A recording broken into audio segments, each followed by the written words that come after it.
할렐루야. 주님의 이름으로 사랑하고 축복합니다.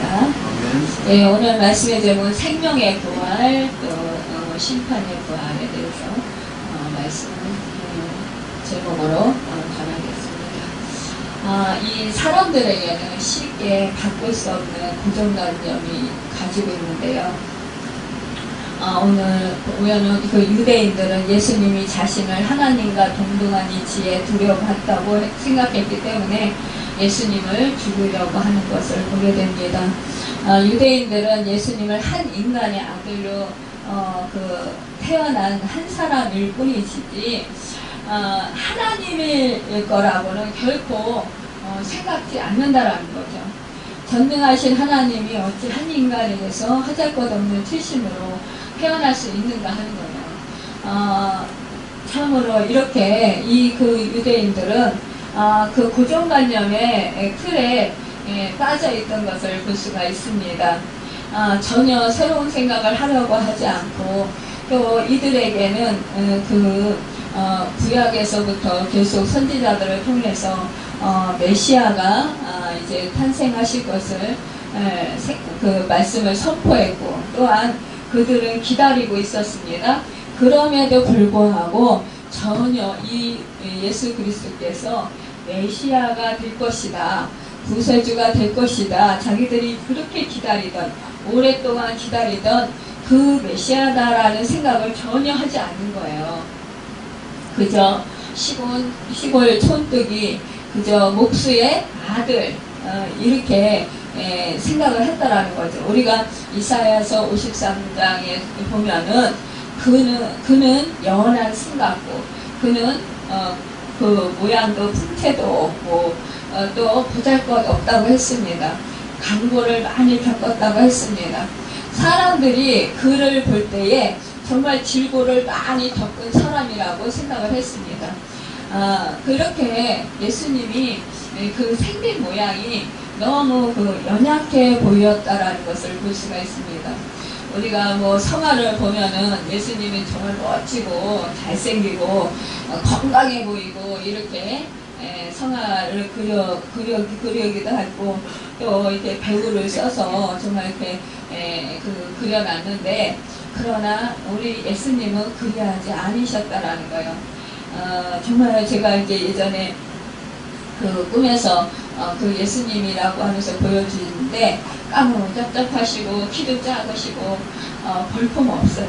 그냥 딱 마르시고 그런 분이더라고요. 그러니까 어떻게 보면 우리가 정말로 아주 평범한 우리 이웃 아저씨 같은 그런 모습이었습니다. 그러니까 누가 그런 분을 이렇게 메시아다, 구세주다 생각하겠냐고요. 우리 인간은 참 이런 편견을 가지고 있어요. 그러니까 외모를 보고 키도 막 크고 멋지게 생기고 막 그냥 부티가 나고 옷도 잘 입고 화려하게 입고 이러면 인상도 좋아 보이고 이러면 저 사람은 굉장히 부자고 또 저 사람은 굉장히 인격이 좋고 인품이 좋을 거라 생각하고 또 그 사람은 정말 무슨 높은 지위를 가지고 있는 사람이다, 이렇게 생각을 하는 경우가 참 많이 있어요. 그래서 아주 잘생기고 이렇게 깊이가 나 보이고 이런 사람들을 많은 사람들이 따르고 또 말을 아주 재밌게 잘하는 사람, 유머스러운 사람들이 많이 따릅니다. 그러면서 그런 사람들을 추종하는 것을 보게 돼요. 그런데 우리 하나님은 외모로 판단하지 말라고 하셨어요. 우리가 구약에서 보면 처음에 초대 왕으로 이제 부름을 받았던 사람, 그 사람은 누구입니까? 사울입니다. 사울은 정말로 키가 다른 사람들보다도 머리 한 개가 더 있었다고 했어요. 그만큼 키도 크고 아주 용모도 준수하고 잘생긴 사람이었다는 거죠.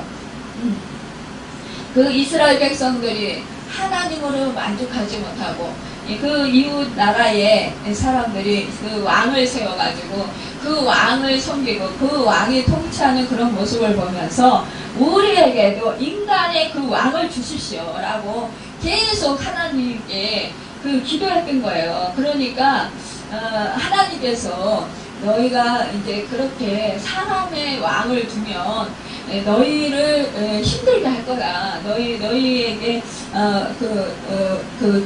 종으로 삼기도 하고 또 너희의 그런 그 소득을 다 바쳐야 되고 그래서 많은 그런 그 어려움이 있을 거다. 그럼에도 불구하고 그 이스라엘 백성들은 전혀 굽힐 줄 모르고 계속해서 왕을 구했어요. 인간의 왕을 구했어요.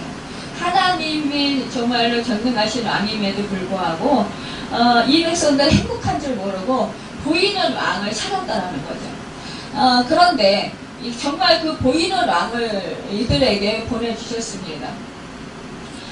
그런데 그 처음에 그 왕이 되기에 나 같은 사람은 베냐민 지파고 정말 작은 지파의 사람이고 저는 보잘것없습니다. 왕이 될 그런 그 제목감이 못 됩니다. 그러면서 정말로 그 겸손했던 이 사울이 나중에 결국은 이제 왕이 돼서 이 왕이 결국 하나님을 실망시키잖아요. 하나님의 그 말씀에 순종하지 아니하고 불순종하고 결국 자기가 백성 앞에서 이렇게 그 죄를 짓고 결국은 하나님이 그를 버리게 됩니다. 이렇게 정말 우리 인간은요, 아무리 겉모습이 아름답고 화려하고 정말 좋다 할지라도 좋아 보인다 할지라도 결국은 우리 인간은 이렇게 타락할 수 있다는 거예요. 처음 마음하고 낮은 마음하고 틀릴 수가 있다는 것을 볼 수가 있습니다. 그런데 이렇게 그 이스라엘 백성들이 정말로 이 유대 나라가 이 백성들이 그 예수님을 신성 모독이라고 하면서 네가 어떻게 하나님이 아들이고 하나님이라고 하냐? 너 도저히 너 그 용납할 수 없다 이러면서 죄인 취급을 했다라는 거죠. 이것은 정말로 그 무서운 그 사람들의 그 고정관념에 그 의해서 일어난 일이라는 거예요. 우리도 이렇게 정말로 우리가 삶 속에서 살아가면서 이러한 나의 고정관념으로 인하여서 우리가 잘못된 그런 삶을 살아갈 때가 얼마나 많이 있는지 몰라요. 그래서 우리가 정말 때로는 알지 못하고 깨닫지 못하고 우리가 죄를 범하기도 합니다. 우리는 그 죄의 해결이 누구에게 의해서 일어난다라는 것을 우리는 알고 있습니다. 하나님 이외에는 제사 하시는 분이 없다라는 것을 유대인들도 잘 알고 있었어요. 그러나 그럼에도 불구하고 만약 예수라는 사람이 나타나서 죄를 사하신다 이렇게 나는 죄를 사했다 내 죄를 사함 받았으니 너는 이제는 다시는 그러한 죄를 범치 말라 이렇게 예수님께서 병자를 고치시고 말씀하셨을 때 이 유대인들은 저가 누구이길래 하나님만이 죄를 사하실 권세가 있으신데 어떻게 해서 하나님 인간인 저 사람이 그것도 목수의 아들 그 갈릴리에서 나타난 저 사람이 어떻게 죄를 사할 수 있느냐 이해가 안 가는 거예요. 그러니까 저 신성 모독한 사람 저 사람을 어떻게 해요? 잡아서 옥에 가두든지 이제 그렇게 말을 하지 못하도록 나가야 된다라고 생각을 한 거예요. 그러니까 그 예수님을 틈만 나면 어떻게 해서라도 정말 그 예수님을 곤란하게 만들고 그 공경에 빠뜨리고 이렇게 그 예수님으로 하여금 더 이상 말씀을 못하도록 또 활동을 하지 못하도록 그렇게 방해했던 것입니다. 그러니까 어떻게 보면 이 유대인들은 율법적으로는 정말 그 정확하게 지키는 사람들이었고 굉장히 하나님을 잘 섬기는 사람들이었다라고 우리가 볼 수 있는 거예요. 그렇지만 한편으로는 이 사람들이 그 고정관념에 빠져서 결국은 예수님을 메시아로 받아들이지 않았다라는 것입니다. 여러분, 이 메시아에 대한 눈을 그들은 열어놓지 못했던 것을 볼 수가 있습니다. 정말로 이와 같이 우리도 유대인과 같이 우리의 생각의 틀이 깨어져야 한다라는 거예요. 선입관과 고정관념에서 우리도 벗어나야 된다라는 것을 오늘 말씀에서 볼 수 있습니다. 오늘 본문은 자신을 밝히시는 예수님의 이야기인데요. 자신이 누구인지 산세에게 드러내시기를 작정하신 것을 볼 수가 있습니다. 왜 예수님께서 당신 자신을 밝히셨나요? 이것은 이 유대인들의 가진 고정관념을 깨트리기 위해서 자신을 밝히시는 거예요. 여러분, 우리가 정말 우리도 또한 말씀을 통해서 우리가 가진 신앙의 고정관념도 깨어질 수 있기를 바랍니다. 이 예수님은 여러분에게 어떤 분이십니까? 예수님은 우리에게 어떤 신앙을 요구하신다고 생각을 하시나요? 그분은 정말로 그분의 그 분명한 의도를 우리가 알아야 될 것입니다. 19절, 20절에 보면은요, 아들이 아버지 하시는 일을 보지 않고는 아무것도 스스로 할 수 없나니 아버지께서 행하시는 그것을 아들도 그와 같이 행하느니라. 아버지께서 아들을 사랑하사 자기가 행하시는 것을 다 아들에게 보이시고 또 그보다 더 큰 일을 보이사 너희로 놀랍게 여기게 하시리라. 이렇게 말씀하고 있습니다. 여러분, 예수님께서는 안식일날 예수님께서 38년 된 병자를 일으키신 사건을 이 유대인들이 보았습니다. 사실 이 병자를 고치는 일은 바로 하나님의 사역이었던 것을 보게 돼요. 이 예언자들을 통해서 병자를 일으키신 분은 바로 하나님이셨습니다. 구약시대에 보면 나아만의 문둥병을 고치신 분은 바로 엘리사의 하나님이셨어요. 나는 치료하는 나파 하나님이다. 그래서 하나님은 치료하시는 하나님이셨다라는 거죠. 그래서 하나님이 치료자이시고 참 의원이 되신다라고 이렇게 구약의 이제 말씀을 통해서 이 유대인들이 하나님은 치료하시는 하나님과 하나님만이 절대적인 치료의 주권을 가지고 계신다. 이렇게 생각을 한 거예요. 그런데 예수님께서도 아버지가 행하시는 모든 일을 똑같이 행하셨다라는 거죠. 이 병든 자를 예수님께서 치료하셨어요. 예수님께서 뭐 소경에 눈을 뜨게 하시고 귀머거리 귀가 열리게 하시고 또 앉은뱅이를 걷게 하시고 또한 보면은 죽은 자를 살리셨다라는 거죠. 결국은 이 예수님께서는 아버지가 행하시는 모든 일을 똑같이 행하셨다라는 거예요. 그리스도 예수 그분 하나님께서 행하신 그 모든 병 고치는 직접 그대로 고치시는 분이셨다라는 거죠. 그런데 오늘 본문은 무엇이라고 말하고 있느냐? 그것보다 더 큰 일을 하시는 분이 바로 예수 그리스도이신 것을 알려주고 있습니다. 병자를 일으키는 것 정도가 아니라 그것보다 더 큰 일, 죽은 자를 살리신 분이시라는 거죠. 21절에 보면 아버지께서 죽은 자들을 이렇게 살리신 같이 아들도 자기의 원하는 자들을 살리시느니라. 이렇게 말씀하고 있습니다. 예수님이 직접 밝히신 자신의 첫 번째 모습이 바로 예수님은 죽은 자들을 살리시는 분이시라는 거예요. 그렇다면 생명의 주권자이시라는 것을 보게 됩니다. 죽어있는 자, 육신이 죽었든지 그 사람의 영혼이 죽었든지 죽은 자들을 살리시는 분이시라는 거예요. 또한 예수님께서는 지상의 사역과 창조 이전에, 그러니까는 창조 사역을 하나님과 같이 함께 하셨다라는 거예요. 성부, 성자, 성령, 삼위일체 하나님께서 창조 사역을 같이 하셨다라는 거예요. 또 창조 이전의 모든 사역에 하나님과 함께 일하셨음을 밝히셨어요. 예수님께서는 유대인들이 하나님 자신이신 예수님을 바로 보기를 원하셨던 것입니다. 이 또한 예수님께서는 자신이 하나님의 일을 행하신 분인 것을 믿도록 이렇게 그 유대인들에게 계속해서 촉구하시는 거예요. 예수님께서는 자신이 하나님과 하나인 것을 보이시는 거예요. 예수님께서 아버지와 하나이셨는데 이 말씀은 하나님께 대한 순종과 사랑을 전제한 것이라는 걸 볼 수 있습니다. 예수님께서는 인격을 가지신 분이세요. 우리 인간의 몸을 입으셨어요. 예수님께서는 그래서 우리 인간의 몸을 입으시고 정말로 모진 시험과 모진 유혹과 그러니까는 이제 공생애를 시작하시기 전에 예수님께서 그 40일 금식기도 하셨잖아요. 가녀 나가셔서. 그래서 이 사단에게 시험도 받으셨어요.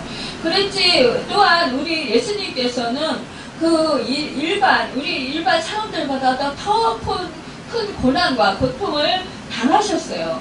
또한 좌절도 맛보셨습니다.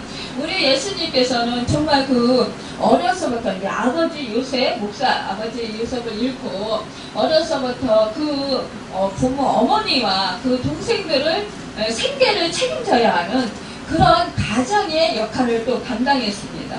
예수님께서는 또한 사역을 하면서도 정말로 수많은 수모를 당했어야 했었고 욕을 받았고 또 핍박을 받으셨습니다.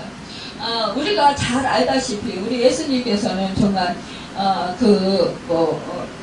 나중에 결국은 이제 팽철포 되시고 신문 당하시고 또 십자가에서 못 박혀 틀려 죽으시잖아요.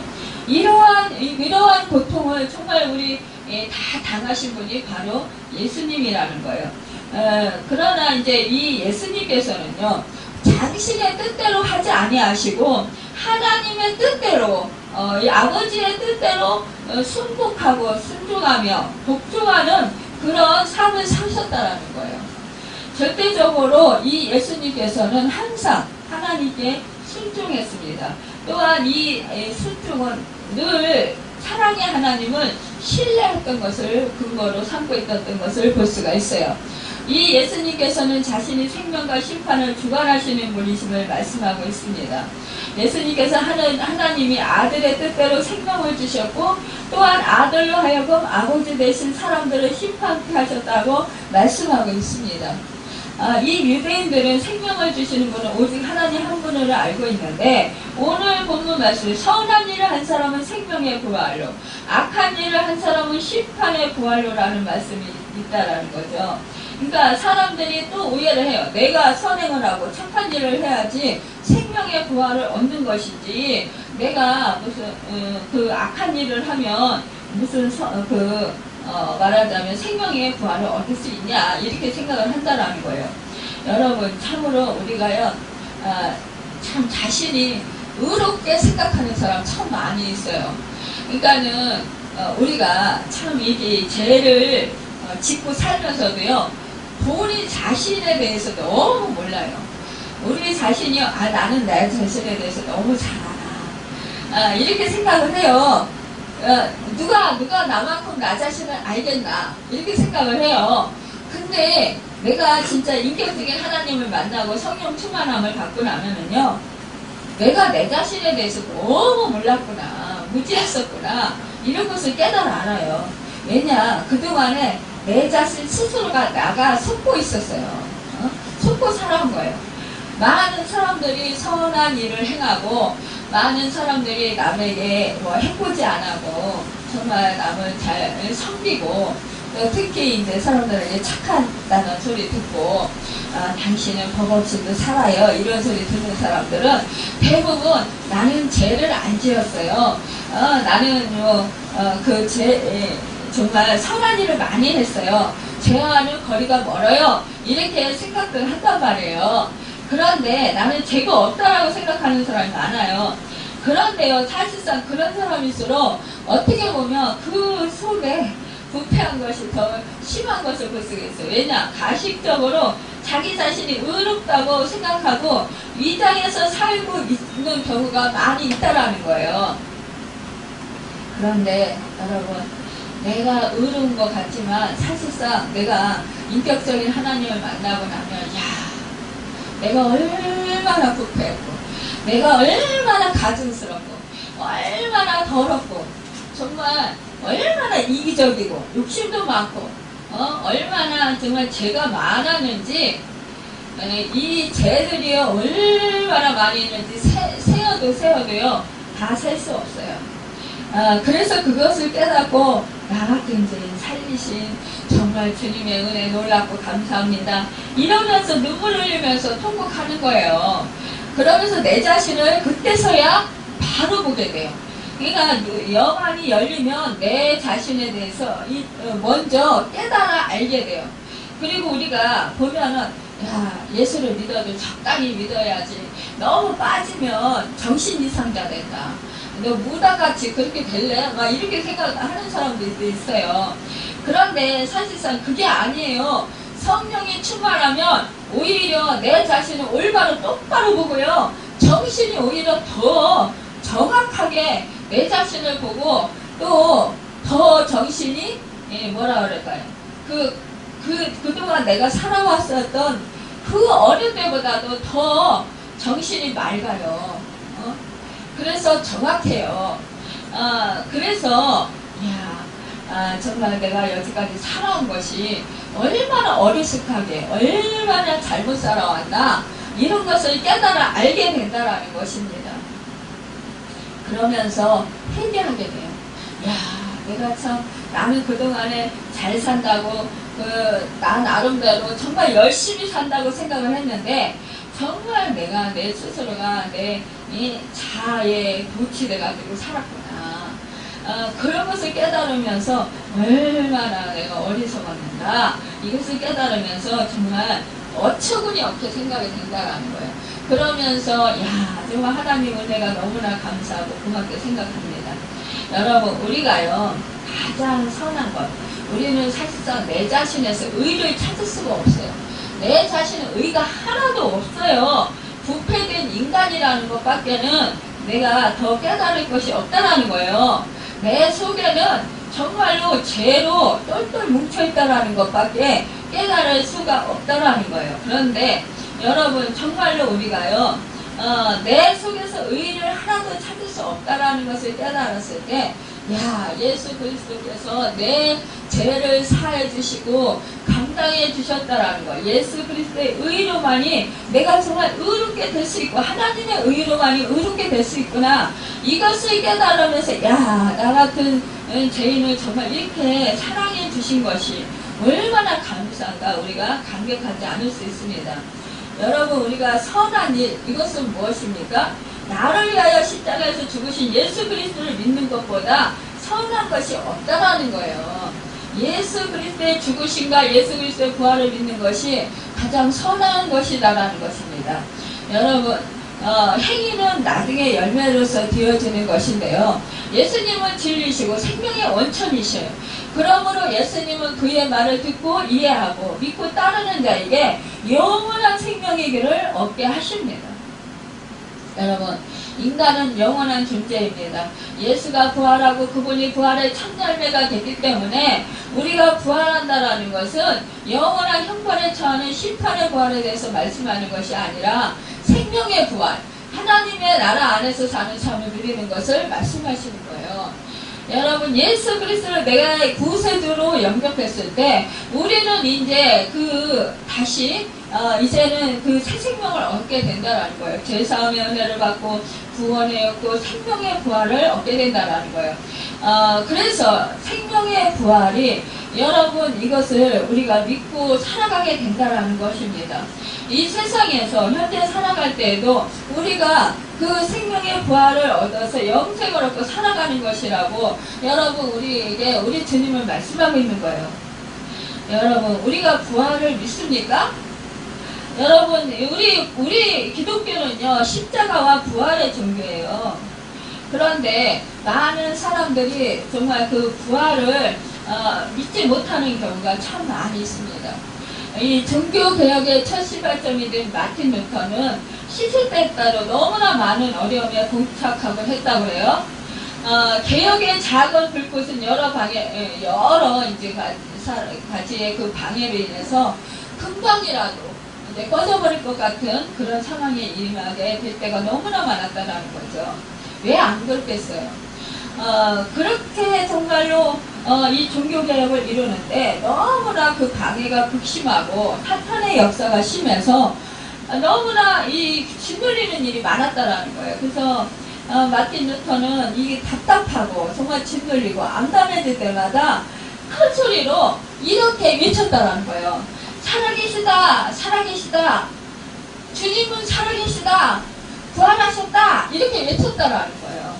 예수님께서 무덤 속에 갇혀버린 것이 아니라 부활하셔도 지금도 살아계시고 나와 함께 하신다, 이렇게 외쳤다라는 거예요. 그러면 이 부활의 능력이 이 마틴 루터로 하여금 더 그 굳건하게 임하게 되고 믿음이 생기게 되고 더욱더 활기를 찾게 되고 주님이 주시는 그 부활의 능력으로 힘써서 정말로 그 종교개혁을 계속해서 이어갈 수 있었다는 거죠. 진행할 수 있었다는 거예요.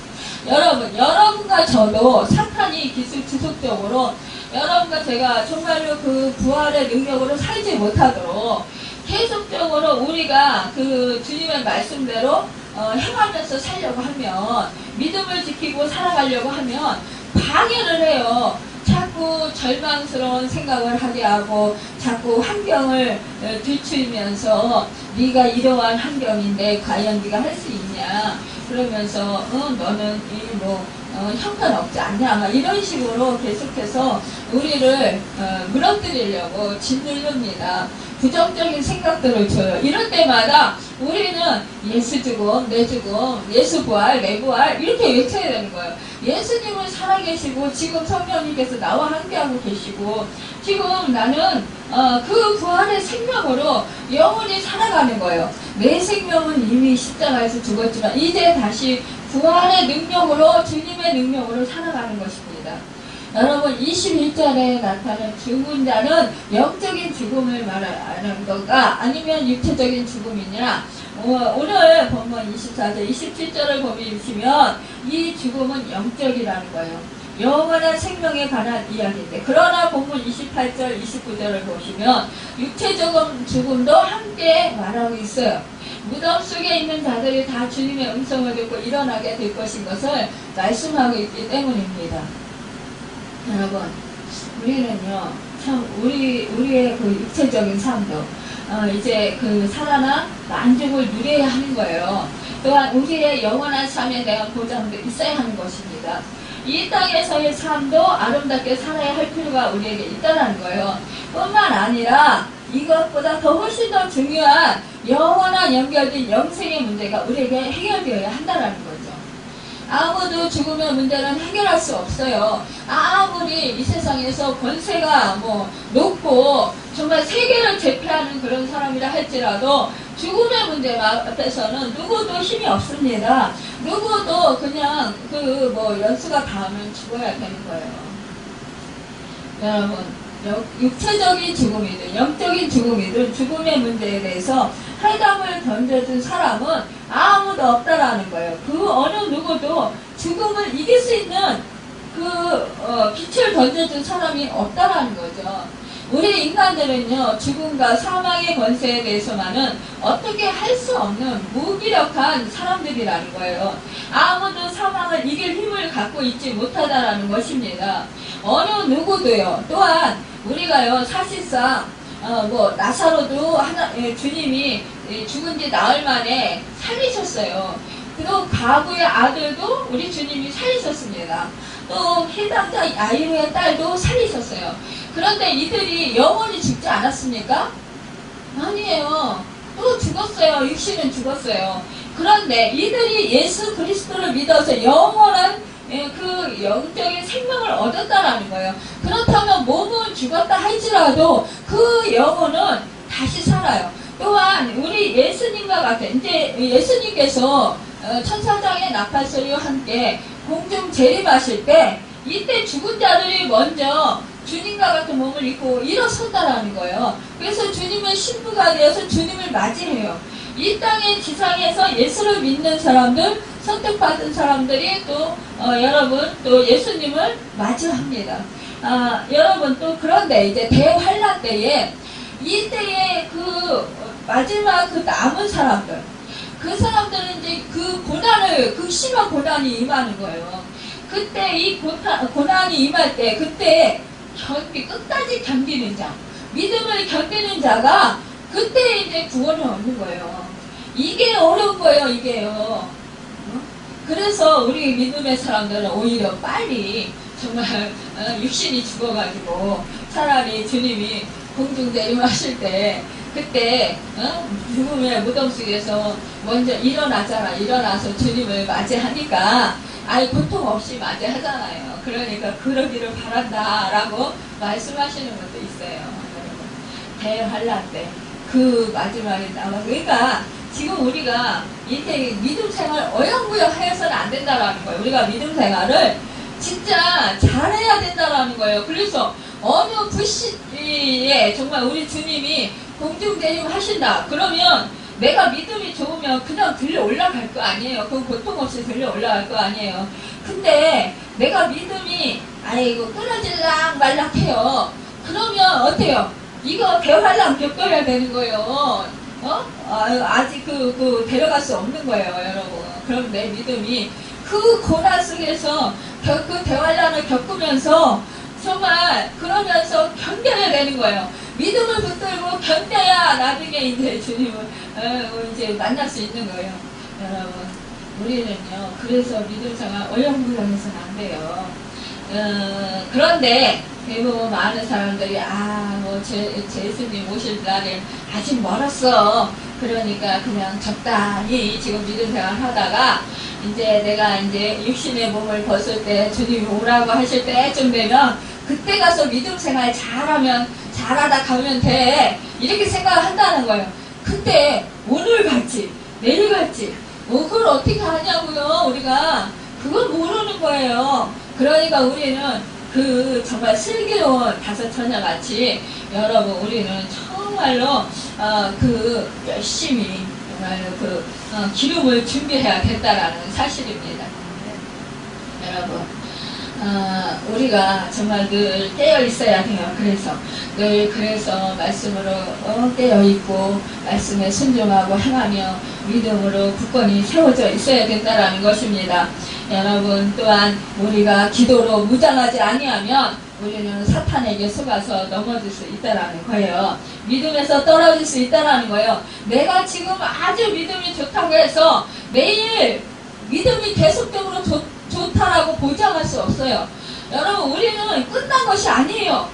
지금 내가 믿음이 좋다고 계속 믿음을 내가 지금 뭐 좋다고 그렇게 내가 뭐라고 해야 되나요?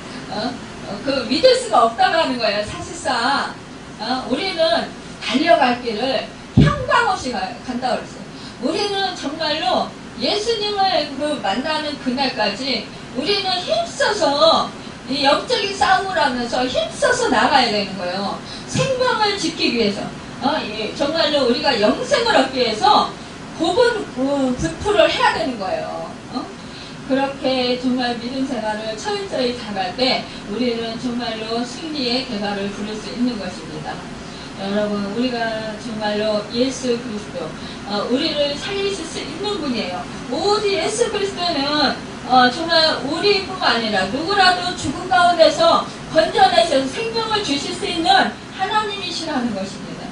자신의 생명을 내어놓고 우리를 살리시는 분이에요. 생명을 주시는 분, 죽은 자들을 살리시는 분이 바로 예수 그리스도라는 거죠.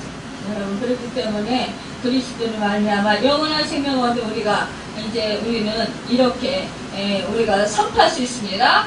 어떻게 선포하냐? 사망아 너희 이기는 것이 어디 있느냐? 사망아 너희 쏘는 것이 어디 있느냐? 우리의 영혼은 죽는 것이 아니라고. 만물의 영장이 인간은 이 땅에 삶으로 인생을 마감할 수 없다는 것. 영원히 정말 남은 그런 영혼이 우리에게 있다라는 것입니다. 여러분 이 땅에 속한 혈과 육으로만 한 번 살고 마칠 인생이면 쾌락을 쫓다가 살아도 그만이겠지만 그러나 우리는 그것이 아니잖아요. 우리가 사실상 그 영혼이 이제는 육신의 옷을 벗었을 때 예수 그리스도 생명이 있으면 우리가 죄사함 받고 구원을 얻고 하나님의 자녀가 되어서 정말로 영원한 나라 하늘나라에 들어갔지만 그러나 낙원에서 우리가 기다리게 되지만 그러나 여러분 정말로 그렇지 아니하고 예수 그리스도의 생명이 없다면 우리는 결국은 지옥에 갈 수밖에 없는 거예요. 여러분, 우리 예수님께서 이제 마지막 때에 우리에게 심판을 하신다라는 거예요. 우리가 이제 그 심판대에 누구나 다 서게 된다라는 거예요. 예수 그리스도의 생명이 있는 자는 예수 그리스도의 의로 이미 의롭게 되었기 때문에 심판을 받지 않아요, 여러분. 그러나 그 예수 그리스도의 생명이 없는 자는 어때요? 심판을 받고 결국은 어떻게 돼요? 지옥에 가요. 여러분, 우리가요 행위책이 있어요. 한 사람씩 다요. 자기가 이 세상에서 살아가면서 그 자기가 행한 일, 우리 한 사람 한 사람 다요. 보호천사가 한 명씩 다 따라다녀요. 따라다니면서 우리가 성령님도 우리와 함께 하시지만 우리가 말한 거, 우리가 행한 거 다 기록한단 말이에요. 기록하면 우리가 이제 죽었어. 그 이제 심판대에 딱 섰어. 서가지고 너 몇 월 며칠 날 이렇게 했지. 그럼 우리는 꼼짝 못하는 거예요. 그런데 여러분, 그럴 때 어떡하겠어요? 두렵지 않겠습니까? 그런데 우리 예수 생명이 있는 자는 6월달에 그 양의 그 문에 문설주에 양의 피가 묻어있는 지금 그 재앙이 넘어가듯이 여러분, 그래서 그 집안에 장자가 살아나는 것처럼 해함받지 않는 것처럼 예수 그리스도의 피가 묻어져 있는 자들은 여러분 해함을 받지 않는다라는 거예요. 영원한 생명에 거하게 된다라는 것입니다. 여러분, 우리가 참으로 우리는 영원한 것에 그래서 더 신경을 써야 합니다. 우리가 언젠가는 썩고 말 것에 모든 투자를 아끼지 않고 살아가는 사람들이 참 많습니다. 그러나 우리는 영원히 정말로 썩지 아니할 그것을 심으면서 살아가야 된다는 거예요. 지난번에 저희 아버지도 이제 천국에 가셨지만 마지막에 그 뭐 좋아하던 거 다 당신 스스로가 다 내려놓더라고요. 다 버리시더라고요. 그러니까 전 너무나 감사했어요. 근데 끝까지 그걸 움켜쥐고 있는 사람들이 있어요. 벌벌벌벌벌 떨면서. 결국 가져갔냐고요. 못 가져가요. 하나도. 빈손으로 왔다 빈손으로 갑니다. 그러니까 정말 그거 허른 거예요. 우리가 이 땅에 살면서 내 욕심과 정말 우리가 구하고 살고 우리가 힘써 누리고 살고도 하지만 그러나 결국은 우리는 가져가지 못한다라는 것입니다. 여러분, 우리는 그러기 때문에 정말로 날마다 정말 그 내려놓는 연습을 해야 됩니다. 22절을 보면은 예수님께서는 아무도 심판하지 아니하시고 심판을 다 아들에게 맡기셨으니 라고 해서 아버지께서는 이 두 번째로 만나는 주님의 모습은 심판하시는 주님의 모습인데 언젠가 우리는 이 땅의 삶을 마감하게 된다는 거예요. 부유하게 살았건 궁핍하게 살았건 지혜 있는 자로 살았건 뭐 배우지 못한 자로 살았건 아니면 가난한 자로 살았건 간에 권력을 누리고 살았던지 못 누리고 살았던지 뭐 큰소리 한번 못 치고 살았던지 아니면은 정말 장애자로 살았다 할지라도 어떤 상황에서도 우리는 심판주이신 예수 그리스도 앞에 서게 된다라는 거예요. 이것은 아무도 피할 수 없습니다. 여러분, 정말로 우리는 한 번 죽는 것이 사람에게 정하신 것이라고 했어요. 그 후에 심판이 있으리니 이렇게 말씀했습니다. 예수님은 생명을 주실 수 있는 분이시고 동시에 생명을 심판하시는 분이에요. 여러분, 우리 모두에게 언젠가 심판이 있을 것임을 미리 말씀하고 있는 거예요. 죽음의 심판을 막으려고 말씀하신 것입니다. 여러분, 오늘 23절에 의하면 예수 그리스도를 공경하도록 하기 위해서 심판을 미리 말씀하신 것입니다. 심판이 있는 줄 알면서도 준비하지 못하는 어리석음이 우리에게는 있지 아니하도록 정말 힘써야 될 것입니다. 여러분, 욕심이 잉태한 줄 죄를 낳고 죄가 잉태한 줄 사망을 낳는다고 말씀했습니다. 여러분, 우리가 그것이 정말 욕심이 죄인 줄 알면서도 우리는 욕심을 부릴 때가 많이 있다는 거예요. 그런데 그것을 내려놓지 못하면 우리는 정말로 심판에 당할 수밖에 없다라는 거예요. 예수님은 심판주가 되신다라는 것입니다. 또 24절 말씀을 보면 내가 진실로 너에게 이르노니 내 말을 듣고 또 나 보내시는 이름을 믿는 자는 영생을 얻었고 심판에 이르지 않으니 사망의 생명으로 옮겼느니라. 이것이 바로 우리를 구원하시는 참 복음입니다. 여러분, 우리 예수 그리스도께서 이것을 위해서 오셨다는 거예요. 히브리서 9장 27절 또 28절을 보면 구원에 이르게 하는 예수 그리스도의 사역에 관해서 말씀하고 있는 것을 보게 됩니다. 진실로 진실로 너에게 이르노니 죽은 자들이 하나님의 아들의 음성을 들을 때가 오나니 곧 이때라. 듣는 자는 살아나리라. 이렇게 말씀하고 있어요. 듣고 살아나게 하는 것이 우리의 주님이신 예수 그리스도의 사역의 목표라는 거예요. 사실 심판주로 오시는 예수님을 말한 22절을 제하고 그 위에 말씀은 모든 생명을 얻는 것에 대해서 말씀하고 있는 것입니다. 죽이는 것이 아니라 살리려는 것이 하나님의 목표라는 거예요. 생명으로 살아나는 것이 우리 주님의 최종 목표라는 것입니다. 하나님 아버지께 생명이 있듯이 우리 주님께도 생명이 있다라는 거예요. 그리고 그를 믿는 자는 생명을 얻게 된다라는 거예요. 생명을 얻되 더 풍성하게 얻게 된다라는 거예요. 예수를 믿는 자. 여러분, 생명의 부활로 살아난 심판을 이길 수 있다라는 것입니다. 이것이 자신을 밝히는 주님의 최종 목표라는 거예요. 세상을 심판하시는 하나님은 무한하시고 전능하시고 절대적 공의와 사랑을 가지고 계신 분이시라는 거예요. 이 심판권을 아들에게 다 맡기셔서 예수님은 세상에 대하여 의에 대하여 죄에 대하여 심판하신다라는 거죠. 여러분, 주님께서 마지막 모든 민족을 그 앞에 모으는 목자가 양과 염소를 분별하는 것이 알곡과 가라지를 분별하실 것이라는 거예요. 예수님께서 유대인들을 향해 왜 이러한 자신의 모습을 밝혔습니까? 그것은요, 그들을 사랑하셔서이기 때문입니다. 그들을 구원하고 싶은 열망이 있으셨기 때문이라는 거예요. 그들도 참 생명을 알아야, 그래서 예수를 믿고 구세주를 영접하고 또 죄사함받고 의롭게 되고 하나님의 자녀가 되는, 하나님의 생명을 받는 그 축복의 주인공이 되게 하시기 위해서 이렇게 말씀을 하시는 것이라고. 여러분, 주님은 오늘 우리에게도 이러한 동일한 마음을 품고 계십니다. 우리들에게도 생명을 전하고 싶어 하신다라는 거예요. 생명을 주시는 주님을 만나기를 원하신다라는 것입니다. 우리가 자꾸 내 욕심에 이끌려, 내 자아에 이끌려 자꾸 주님을 멀리하면 우리가 결국 심판받게 되고 예수님과 떨어져서 결국 생명을 잃어버리게 되기 때문에, 구원을 얻지 못하기 때문에 우리로 하여금 구원을 얻도록, 주여 생명의 주인, 정말로 그 얻는 그 축복을 얻도록 우리를 인도하신다라는 것입니다.